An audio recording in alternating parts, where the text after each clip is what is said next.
Hello बच्चों, good morning. I am Sanjay Bhatnagar this side. यार उम्मीद है कि आप मेरी वीडियो देख रहे होंगे, पसंद भी कर रहे होंगे, शेयर भी कर रहे होंगे और तरीके से सुन भी रहे होंगे। मैं इकोनॉमिक्स पे अब तक बहुत सारे क्लासेस पे वीडियो डाल चुका हूँ। अभी तक मैंने मेनली 12th का माइक्रो इकोनॉमिक्स और इंडियन इकोनॉमिक के कुछ चैप्टर्स कवर करें। बहुत सारे बच्चों ने मुझे इंस्टा पे मैसेज करा माइक्रो के पहले चैप्टर को डालने के लिए। तो मैं ये सोच रहा हूँ कि मैं आज पहला चैप्टर डाल लेता हूँ। बच्चों के एग्ज़ाम से तो होप मुझे उनको ज़रूर कुछ हेल्प मिलेगी। तो सबसे पहले हम लोग कुछ डेफिनेशंस करते हैं। सबसे पहला चैप्टर है इंट्रोडक्शन में सबसे जो पहली डेफिनेशन आती है वो आती है इकोनॉमी क्या होता है। अर्थव्यवस्था कहते हैं इसे हिंदी में। इकोनॉमी क्या होता है? An economy is a system which provides people with the means of work and earn a living in the process of production. अगर हम इस डेफिनेशन को थोड़ा सा पार्ट में तोड़ें तो क्या हो जाएगा?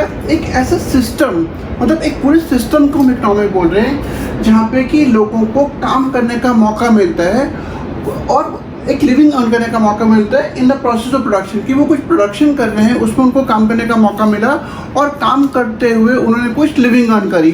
तो इस पूरे सिस्टम को हम इकोनॉमी बोलते हैं। इकोनॉमी में, किसी भी इकोनॉमी में जो 3 सबसे इम्पॉर्टेंट एक्टिविटीज़ कैरी आउट की जाती हैं, जो सबसे 3 इम्पॉर्टेंट फंक्शंस होते हैं, वो होते हैं production, consumption, capital formation. Capital formation को हम इन्वेस्टमेंट भी बोलते हैं। ओके बच्चों, अभी हमने करा कि इकोनॉमी के कौन कौन से 3 इम्पॉर्टेंट फंक्शंस होते हैं। अब मैं उन फंक्शन को एक्सप्लेन कर रहा हूँ। तो सबसे पहले जो फंक्शन हमने करा था वो था प्रोडक्शन। भाई प्रोडक्शन होता क्या है? कई लोग, आप किसी से पूछोगे तो कहेगा यार कुछ प्रोड्यूस करना, किसी चीज़ को बनाना प्रोडक्शन है। लेकिन इकोनॉमिक्स में प्रोडक्शन की थोड़ी और वाइडर डेफिनेशन है, इसे डिस्कस करते हैं। Production can be defined as creation of a new good और adding value to the good already produce. या तो कोई नई चीज़ बनाना या ऑलरेडी एक गुड जो बनी हुई है उसमें कुछ वैल्यू एडिशन करना, इसको हम प्रोडक्शन बोलते हैं। अगला जो डेफिनेशन आती है वो आती है कंजम्पशन। भाई कंजम्पशन क्या होता है? जनरली किसी से पूछो कहेगा कुछ खा पी के कंज्यूम करना, that is consumption. But consumption की इकोनॉमिक्स में प्रॉपर डेफिनेशन है, it is the process of using a goods and services for satisfaction of human wants.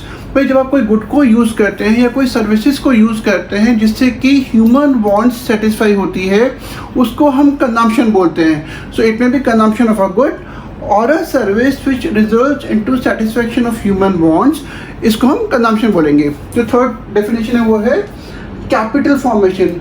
और जो ध्यान से सुनना कि कैपिटल फॉर्मेशन को हम इन्वेस्टमेंट भी बोलते हैं। और हम जब यहाँ पे इन्वेस्टमेंट की बात करते हैं, इकोनॉमिक्स में जब हम इन्वेस्टमेंट की बात करते हैं तो हम इन्वेस्टमेंट में जो फाइनेंशियल ट्रांजैक्शन है कि शेयर या डिबेंचर में इन्वेस्ट करना, इसको हम इकोनॉमिक्स में कंसीडर नहीं करते। हम इकोनॉमिक्स में जो इन्वेस्टमेंट की बात करते हैं वो उसका मतलब होता है it can be defined as creation of a capital good like building, plant, machinery, etc. which increases your productive capacity. Economics में जब हम इन्वेस्टमेंट की बात करते हैं का मतलब है कि हम कोई ऐसा काम कर रहे हैं जैसे कि हमने कोई नई बिल्डिंग बनाई या नया प्लांट बनाया या नई मशीनरी बनाई जिससे कि हमारी प्रोडक्टिव कैपेसिटी बढ़ गई, हमारी उत्पादन करने की क्षमता बढ़ गई। तो इसको हम बोलेंगे कैपिटल फॉर्मेशन और इन्वेस्टमेंट। ओके बच्चों, कई बार क्या पूछा जाता है कि भाई इकोनॉमिक्स क्या होता है? अगर हम ध्यान से देखें तो इकोनॉमिक्स क्या होता है? बेसिकली एक सोशल साइंस है। इसको सोशल साइंस क्यों बुलाया जाता है? क्योंकि यहाँ पे इकोनॉमिक्स एक ऐसा सब्जेक्ट है जो ह्यूमन बिहेवियर से डील करता है, इसलिए इसको सोशल साइंस बोलते हैं। अगर हम इसकी पूरी डेफिनेशन को एक बार ध्यान से रीड करें तो इसमें कई सारी चीज़ें समझ में आती हैं, जैसे कि economics is a social science which studies the way a society chooses to use its limited resources which have alternate uses to produce goods and services and distribute them among different group of people. अगर मैं इसके part का explain करूँ तो क्या हो जाएगा? एक सोशल साइंस जहाँ पे कि सोसाइटी ये चूज़ करती है कि कैसे वो अपने रिसोर्सेज को, जिनके ऑल्टरनेटिव यूजेस होते हैं, मतलब एक रिसोर्स को कई जगह भी यूज़ कर सकते हैं, जिनके ऑल्टरनेटिव यूजेस होते हैं, आप उनको यूज़ करते हो to produce goods and services. Goods या सर्विसेज को प्रोडक्शन करने के लिए आप उन रिसोर्सेज को यूज़ करते हो एंड जो भी प्रोडक्शन होता है आप उसको लोगों के बीच में डिस्ट्रीब्यूट करते हो, that is distribute them among different groups of people. तो एक साइंस, सोशल साइंस, जो जहाँ पे कि सोसाइटी ये चूज़ करती है कि वो अपने लिमिटेड रिसोर्सेज को जिनके ऑल्टरनेटिव यूजेस है किस तरीके से गुड्स एंड सर्विसेज के प्रोडक्शन में यूज़ करे और जो भी प्रोडक्शन हुआ है उसको लोगों के बीच में कैसे बांटा जाए। हम इसको इकोनॉमिक्स में पढ़ते हैं। ओके बच्चों, जो अगली डेफिनेशन आती है वो आती है what do you mean by scarcity. Scarcity क्या होता है? Scarcity refers to the limitation of supply of a commodity in relation to its demand. ये ध्यान रखना कि ये एक रिलेटिव कॉन्सेप्ट है। आप जब कई बार नॉर्मल बातों में जब आप किसी से पूछते हो कि भाई स्कार्सिटी को डिफाइन करो तो क्या कहेगा जी किसी चीज़ की कमी हो जाना स्कार्सिटी है। एक्चुअली इकोनॉमिक्स में स्कार्सिटी को जब हम डिफाइन करते हैं तो हम दो चीज़ों को कंपेयर करते हैं, एक कमोडिटी की सप्लाई और दूसरा डिमांड। कोई भी चीज़ जिसकी सप्लाई उसकी डिमांड से कम है हम बोलेंगे कि इस कमोडिटी की स्कार्सिटी हो गई। मतलब कि कोई भी चीज़, जैसे कि एक बहुत अमीर आदमी है, भाई अगर मैं आपसे पूछूंगा कि उसको स्कार्सिटी हो सकती है तो जनरली आप में से जो बहुत सारे बच्चे कहेंगे जो स्पेशली नॉन इकोनॉमिक स्टूडेंट हैं कि भाई नहीं हो सकती क्योंकि उसके पास तो बहुत पैसे है। नहीं, ये एक्चुअली गलत बात है। उसको भी स्कार्सिटी हो सकती है अगर उसकी डिमांड उसकी सप्लाई से ज़्यादा है। मतलब उसके पास जितने रिसोर्सेज अवेलेबल हैं अगर वो उससे भी ज़्यादा कुछ खरीदना चाहता है तो हम कह सकते हैं कि हाँ भाई he is suffering from the problem of scarcity. मतलब एक रिलेटिव कॉन्सेप्ट है, ये ध्यान रखना। कोई भी चीज़ जिसकी डिमांड उसकी सप्लाई से ज़्यादा है उस कमोडिटी को हम बोलेंगे कोई स्कार्स कमोडिटी है।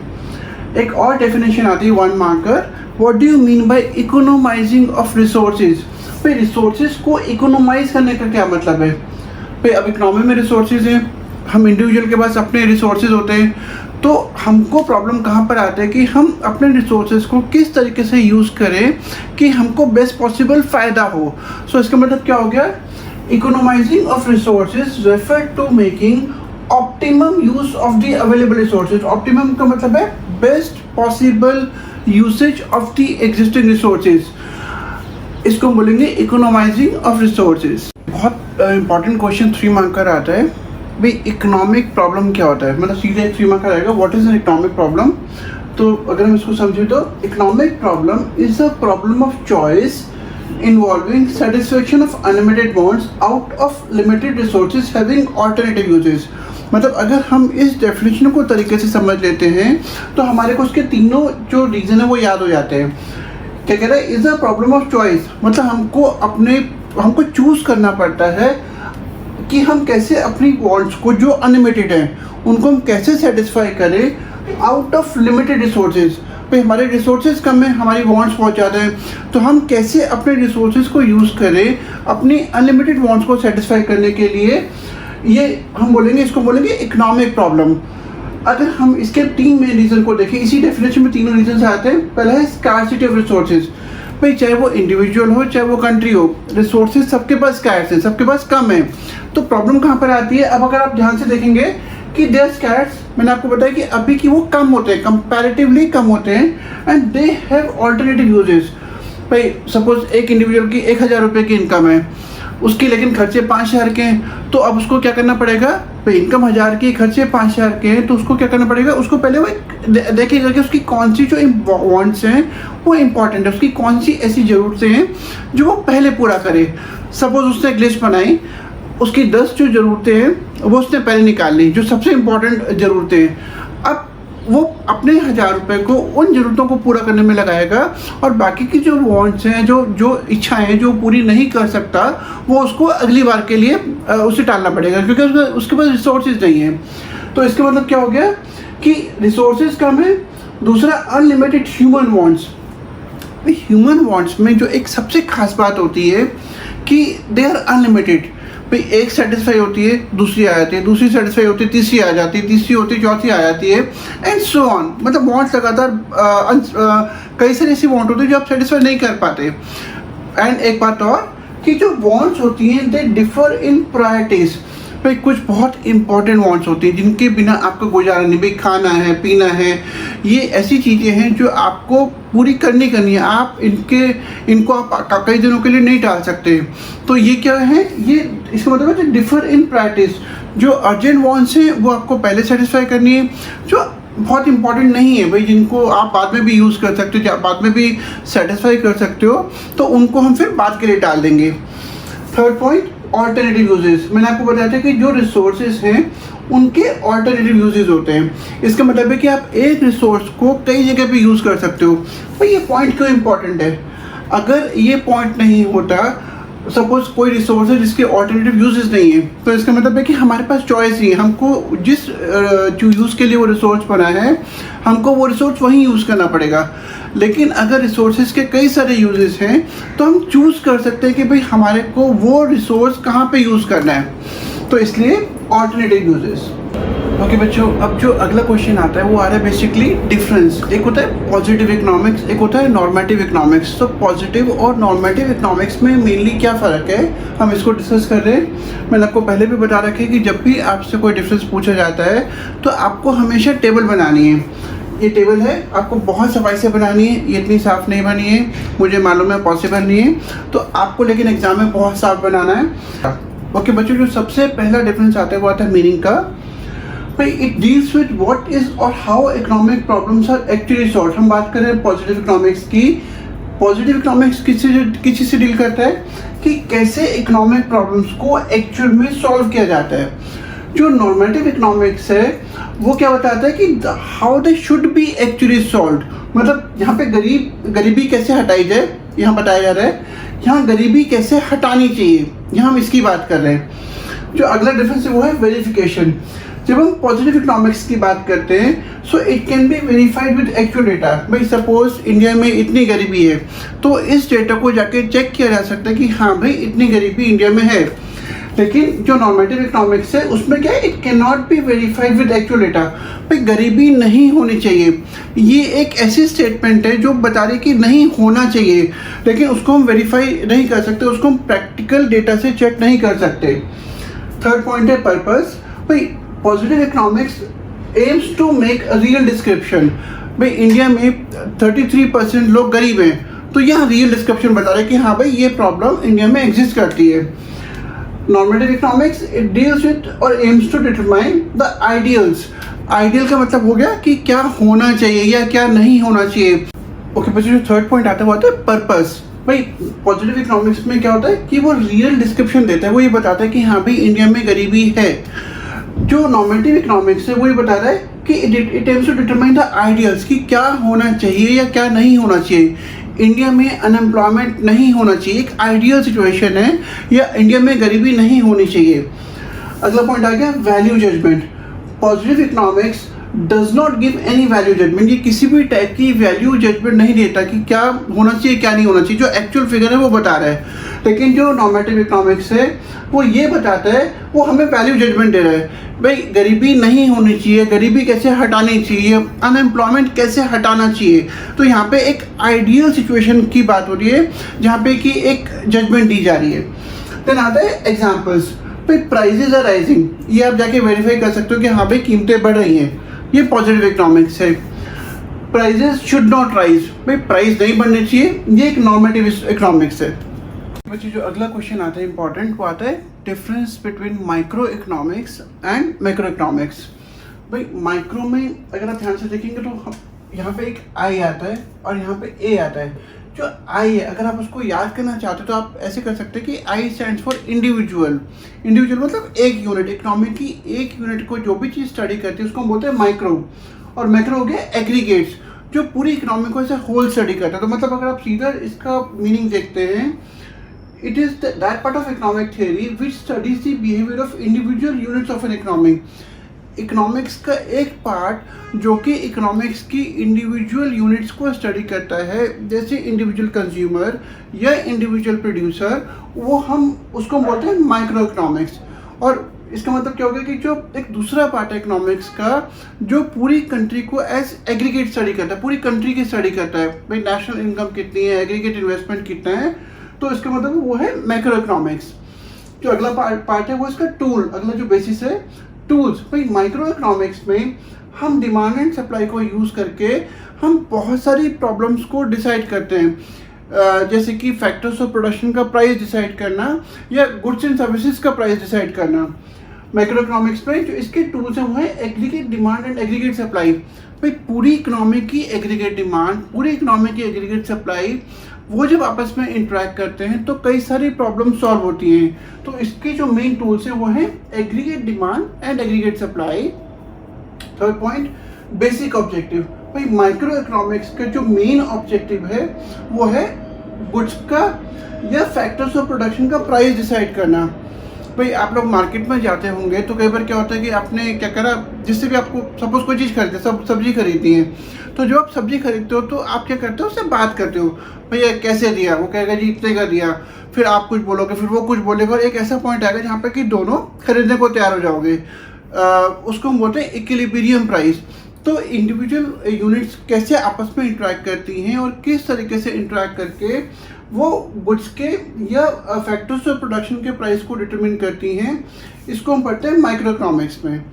माइक्रो इकोनॉमिक्स में क्या पढ़ते हैं कि कैसे इकोनॉमी का income and employment level determine होता है, कि पूरी इकोनॉमी की बात हो रही है जहाँ पे कैसे aggregate demand and aggregate supply की फोर्सेस मिलकर इंटरेक्ट करती हैं और इकोनॉमी का इनकम और एम्प्लॉयमेंट लेवल कैसे डिटरमिन करती हैं।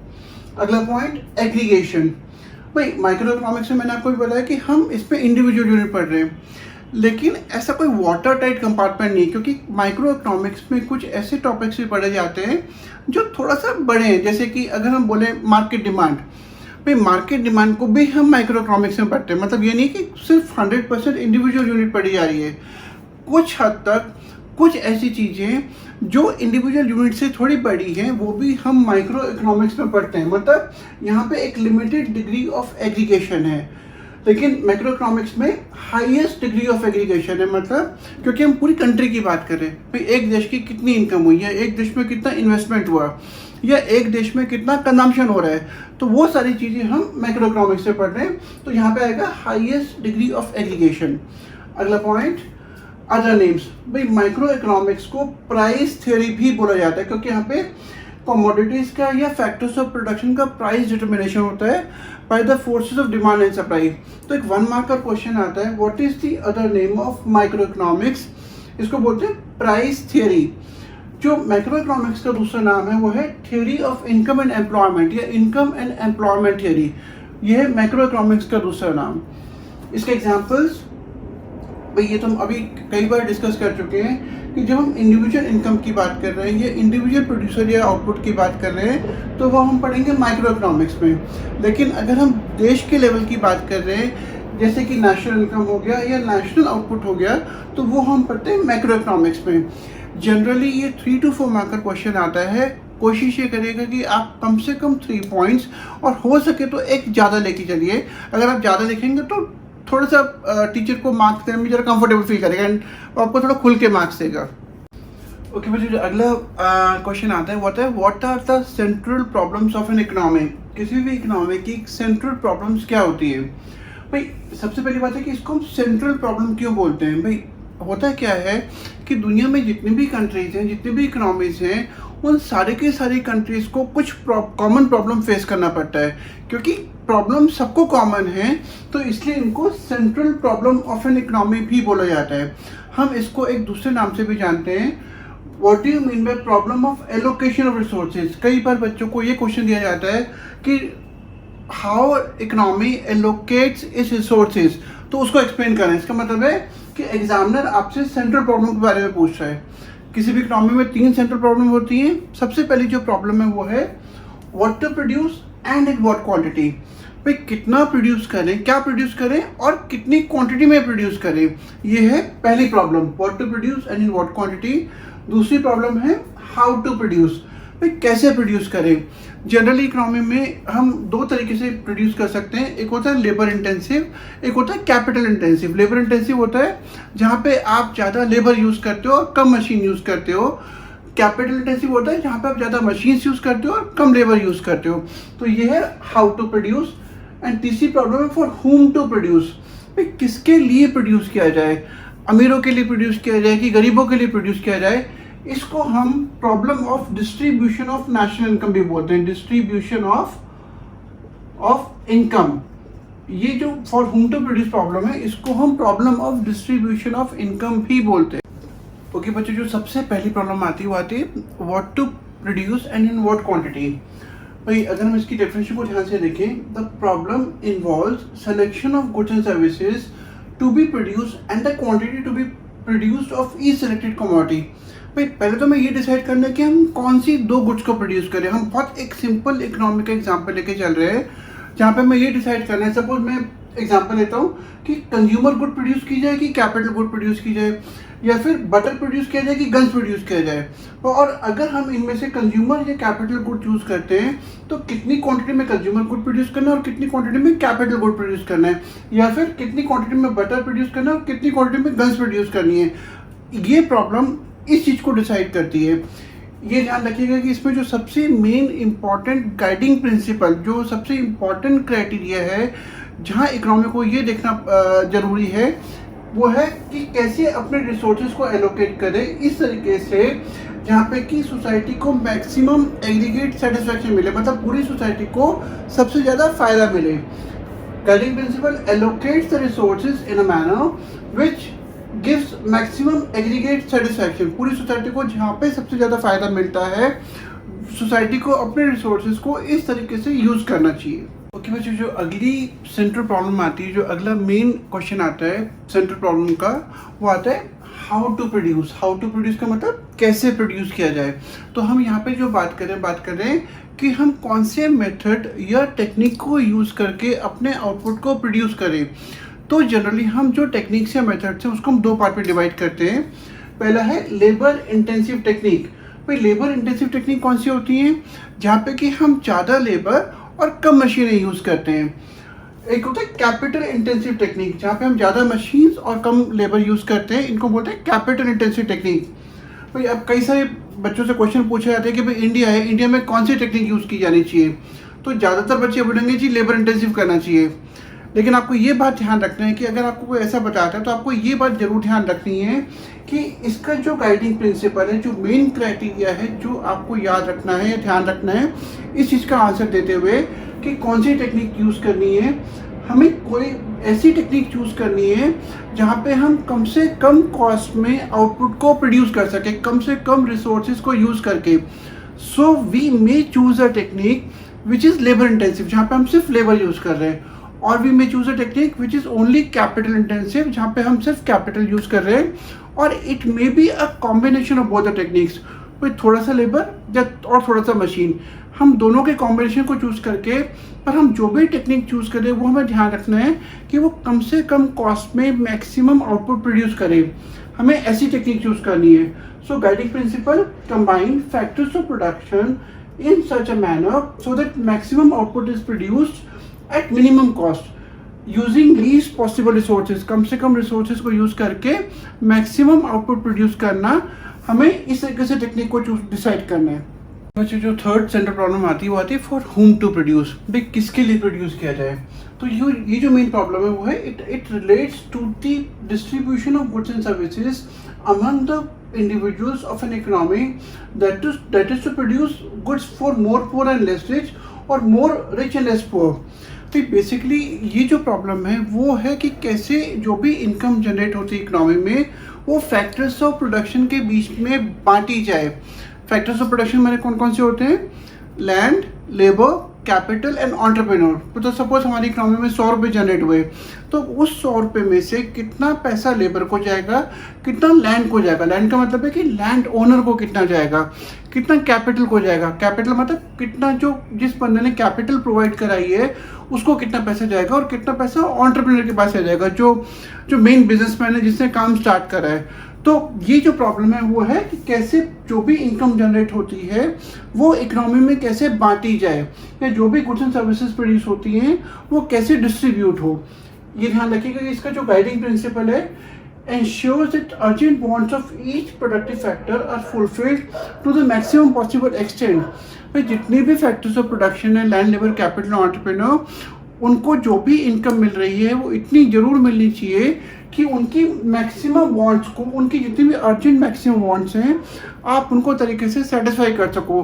अगर ऐसा नहीं हो रहा है तो इकोनॉमी में जो for whom to produce problem है वो तरीके से सॉल्व नहीं की जा रही। बच्चे एक कंसेप्ट आता है अपॉर्चुनिटी कॉस्ट। अपॉर्चुनिटी कॉस्ट क्या होता है? भाई हम डेफिनेशन देखते पहले। Opportunity cost is the value of next best alternative forgone. भाई जब आप कोई काम करने जाते हो तो उस काम को करने के लिए आपको कुछ और काम छोड़ना पड़ता है, तो जो काम आप छोड़ रहे हो उसको हम बोलेंगे अपॉर्चुनिटी कॉस्ट। इसको मैं एक एग्जांपल से एक्सप्लेन करता हूँ। सपोज एक फार्मर है, उसके पास एक पीस ऑफ लैंड, एक ज़मीन का टुकड़ा है, उसके पास 3 ऑप्शन अवेलेबल हैं। अगर वो वीट उगाता है उसको 10,000 रुपये मिलते हैं, अगर वो राइस उगाता है उसको 8,000 रुपये मिलते हैं, और अगर वो बाजरा उगाता है उसको 6,000 मिलते हैं। तो एक समझदार किसान क्या करेगा, वो क्या करेगा, वो वीट उगाएगा क्योंकि उसको यहाँ पे सबसे ज़्यादा पैसे मिल रहा है। लेकिन जब वो वीट उगाएगा वर्थ 10,000 रुपीज़, तो उसकी ज़मीन वीट उगाने में लग गई, तो वो अब उसको ये दोनों ऑप्शन छोड़ने पड़ेंगे। वो ये नहीं उगा सकता क्योंकि वो वीट उगा रहा है। तो जो नेक्स्ट ऑप्शन उसको छोड़ना पड़ रहा है which is rice worth 10,000 rupees, ये हमारा अपॉर्चुनिटी कॉस्ट है। मतलब जो भी इसको प्रोड्यूस करने के लिए जो भी छोड़ना पड़ रहा है वो हमारा अपॉर्चुनिटी कॉस्ट है। ध्यान रखिएगा कि कभी भी जो थर्ड ऑप्शन है जो आप छोड़ना पड़ रहा है वो अपॉर्चुनिटी कॉस्ट काउंट नहीं किया जाएगा। It is always the next best option which you have to forgo. जो आपको छोड़ना पड़ता है वो हमारा अपॉर्चुनिटी कॉस्ट है। तो इस केस में opportunity cost of producing wheat जो 10,000 रुपये का था is rice 8,000 which has to be forgone, जो आपको छोड़ना पड़ रहा है। ओके बच्चों, जो अगला टॉपिक आता है वो आता है production possibility curve. Production possibility curve जिसको हम अपॉर्चुनिटी कॉस्ट कर्व या प्रोडक्शन पॉसिबिलिटी फ्रंटियर भी बोलते हैं। तो अगर हम इसकी डेफिनेशन को ध्यान से देखेंगे, क्या कहते हैं, it is the graphical representation of all the possible combination of two goods that an economy can produce with given technology and with full and efficient utilization of resources। एक बार इसको आप ध्यान से सुनिएगा, मैं कैसे इसको एक्सप्लेन कर रहा हूँ। जितना भी ये क्या एक ग्राफिकल रिप्रेजेंटेशन है, जो पीपीसी कर्व है वो एक ग्राफिकल रिप्रेजेंटेशन है उन सारे कॉम्बिनेशन का, दो गुड्स के कॉम्बिनेशन का जो इकोनॉमी प्रोड्यूस कर सकती है विद गिवन टेक्नोलॉजी। मतलब टेक्नोलॉजी में कोई भी इम्प्रूवमेंट या डिक्लाइन नहीं कर रहा है, टेक्नोलॉजी गिवन है, and with full and efficient utilisation of resources. Economy में जितने भी रिसोर्सेज हैं, इकनॉमी उन रिसोर्सेज को फुली एंड एफिशिएंटली यूज़ कर रही है। तो अगर हम एक डायग्राम देख के चलें, भाई ये हमारा कर्व है, पीपीसी कर्व का शेप हमेशा ऐसा रहेगा, कॉन्केव कहते हैं इसको, कॉन्केव टू द ओरिजिन। तो यहाँ पे एक पॉइंट है ए का मतलब है कि वाई एक्सिस पे हम गुड वाई प्रोड्यूस कर रहे हैं और एक्स एक्सिस पे गुड एक्स। तो ए का मतलब क्या हो रहा है कि हमने अपने रिसोर्सेज को, सारे रिसोर्सेज को गुड वाई के प्रोडक्शन में लगा दिया। तो इसका मतलब है कि यहाँ पे हम एक्स का कुछ भी प्रोड्यूस नहीं कर रहे। जो कॉम्बिनेशन बी है वहाँ पे हम एक्स का इतना प्रोड्यूस कर रहे हैं और वाई का इतना, एंड सो ऑन। मतलब इस पीपीसी पे जितने भी पॉइंट्स हैं, देयर में भी थाउजेंड्स ऑफ पॉइंट्स, ऐसे हजारों पॉइंट्स बन सकते हैं जो हमें ये दिखाते हैं कि इकोनॉमी गुड एक्स या गुड वाई के कौन से कॉम्बिनेशन को प्रोड्यूस कर रही है। टेक्नोलॉजी हमने माना गिवन है, कोई चेंज नहीं हो रहा, और जो भी रिसोर्सेज है उसको हम फुली एंड एफिशिएंटली यूटिलाइज कर रहे हैं। अगर हमने करी प्रोडक्शन पॉसिबिलिटी कर्व की डेफिनेशन और उसका डायग्राम, अगर हम उसको एक शेड्यूल मतलब एक टेबल की हेल्प से एक्सप्लेन करें तो ये हमारे को क्या दिखाता है, ये हमारे को दिखा रहा है अलग अलग कॉम्बिनेशन दोनों गुड्स के। दो गुड्स प्रोड्यूस कर रहे हैं, एक गुड हम प्रोड्यूस कर रहे हैं गुड एक्स, ये हमारी गुड एक्स है, और ये गुड वाई। तो सबसे पहले जो कॉम्बिनेशन है वो है कॉम्बिनेशन ए, जहाँ पे कि हम गुड एक्स की 0 यूनिट प्रोड्यूस कर रहे हैं और गुड वाई की 15। अगर बी पे देखेंगे तो बी में हम यहाँ पे क्या कर रहे हैं, गुड एक्स की 1 यूनिट, वाई की 14 एंड सो ऑन। तो इस तरीके से हम अलग अलग कॉम्बिनेशन को good X and good Y के प्रोड्यूस कर रहे हैं। ओके बच्चों, इसी में एक और कॉन्सेप्ट आता है जिसको बोलते हैं मार्जिनल अपॉर्चुनिटी कॉस्ट। भाई मार्जिनल अपॉर्चुनिटी कॉस्ट क्या होता है? It refers to the number of units of a commodity that has to be sacrificed in order to produce one additional unit of the other commodity। भाई अगर हम इसको ध्यान से समझें कि अगर हमें सपोज हम 2 गुड प्रोड्यूस कर रहे हैं और हमारे पास लिमिटेड रिसोर्सेज हैं, तो अगर हमें एक गुड के प्रोडक्शन को बढ़ाना है, मतलब सपोज हमने एक्स एंड वाई ले लिया, तो अगर हमें एक्स के प्रोडक्शन को 1 यूनिट से बढ़ाना है तो हमारे को रिसोर्सेज को वाई से यहाँ शिफ्ट करना पड़ेगा, तो हमें वाई की यूनिट्स को कम करना पड़ेगा। तो हमें कितनी यूनिट्स वाई की छोड़नी पड़ रही हैं to produce 1 additional unit of good X is called marginal opportunity cost. The number of units of good sacrifice in order to produce one additional, ध्यान रखना यहाँ पे वन एडिशनल यूनिट है, मतलब दूसरी गुड की एक एडिशनल यूनिट को प्रोड्यूस करने के लिए जो पहली गुड की कितनी यूनिट छोड़नी पड़ रही है वो हमारी मार्जिनल अपॉर्चुनिटी कॉस्ट है। इसका जो फॉर्मूला वो है MOC is equal to delta good sacrifice. Delta का मतलब है कि आपने कितनी गुड सेक्रीफाइस करी, कितनी यूनिट्स ऑफ गुड सेक्रीफाइस करी अपॉन गुड गेन, जो दूसरी यूनिट है उसकी कितनी यूनिट गेन करी है, कितनी यूनिट आपने एक्स्ट्रा प्रोड्यूस करी। तो इस तरीके से हम MOC निकाल सकते हैं। हम यहाँ पे प्रोडक्शन पॉसिबिलिटी शेड्यूल की हेल्प ले सकते हैं टू कैलकुलेट आवर MOC। तो सपोज जैसे भाई पहली यूनिट पे हमारा MOC कुछ भी नहीं होगा, लेकिन दूसरी में जब आपने X के प्रोडक्शन को 1 यूनिट बढ़ाया तो आपको Y का 1 यूनिट कम करना पड़ा, इसका एक प्रोडक्शन 1 यूनिट और बढ़ाया, अब की बार आपको 2 यूनिट प्रोडक्शन करना पड़ा गुड Y का, फिर एक प्रोडक्शन 1 यूनिट बढ़ाया, अब की बार आपको जो सेक्रीफाइस करना पड़ा वो करना पड़ा 3 यूनिट्स का, एक और बढ़ाया, अब की बार सेक्रीफाइस है 4 यूनिट का एंड 5 यूनिट का। तो अगर आप ध्यान से देखेंगे जो MOC है वो लगातार बढ़ता जा रहा है। ये हम बात कर रहे हैं प्रोडक्शन पॉसिबिलिटी कर्व की और मार्जिनल अपॉर्चुनिटी कॉस्ट की, कि मार्जिनल अपॉर्चुनिटी कॉस्ट अगर बढ़ता है तो हमारा जो प्रोडक्शन पॉसिबिलिटी कर्व है वो हमेशा कॉन्केव टू द ओरिजिन रहेगा। तो अभी हमने क्या करा, हमने इसकी डेफिनेशन पढ़ ली और कैसे MOC के बढ़ने से प्रोडक्शन पॉसिबिलिटी कर्व कॉन्केव रहता है, शेप उसका शेप कॉन्केव रहता है। ओके बच्चों, प्रोडक्शन पॉसिबिलिटी कर्व के जो 2 मेन इंपॉर्टेंट फीचर्स हैं वो है इट्स स्लोप्स डाउनवर्ड। अगर आप ध्यान से देखेंगे जो प्रोडक्शन पॉसिबिलिटी कर्व है वो left to right downward sloping है। क्वेश्चन आता है डाउनवर्ड स्लोपिंग क्यों होता है, क्योंकि अगर आपको एक गुड का प्रोडक्शन करना है तो आपको एक दूसरी गुड का प्रोडक्शन को कम करना पड़ेगा, क्योंकि रिसोर्सेज लिमिटेड है। अगर आपको इसका बढ़ाना है तो ऑब्वियसली इसको कम करोगे तभी आप इसका प्रोड्यूस कर पाओगे, तो इसलिए डाउनवर्ड स्लोप करता है। और दूसरा क्वेश्चन आता है, दूसरा फीचर है it is concave to the origin. Production possibility curve concave to the origin, ये हमारा ओरिजिन है, ये शेप हम बोलते हैं कॉन्केव। ये क्यों होता है, अगर आप इसको डायग्राम से एक्सप्लेन करोगे, भाई आपने पहले इक्वल डिस्टेंस मार्क कर लिए, अब जब आप ध्यान से इससे ऊपर लाइन खींचोगे तो ये जो सेक्रीफाइस है, जैसे से आप गुड X के प्रोडक्शन को एक यूनिट बढ़ा रहे हो तो जो गुड Y का सेक्रीफाइस है वो लगातार बढ़ता जा रहा है। तो इसको बोलते हैं it is because of increasing MOC, increasing marginal opportunity cost, that the shape of PPC is concave to the origin। अच्छा बच्चों, कई बार आपको क्या करेंगे, आपको एक डायग्राम दे देंगे और डायग्राम में आपको कुछ अलग अलग पॉइंट्स मार्क कर देंगे और आपसे पूछा जाएगा कि ये अलग अलग पॉइंट्स क्या दिखाते हैं। तो सपोज एक ये डायग्राम है, इसमें मैंने एक PPC बना रखा है AB, ये हमारा PPC है, इस पर एक पॉइंट है हमारा A। ये जो पॉइंट है ये हमें क्या बताता है कि इकोनॉमी अपने रिसोर्सेज को इनएफिशिएंटली यूज़ कर रही है, मतलब वो अपने रिसोर्सेज को प्रॉपरली यूज़ नहीं कर रही है।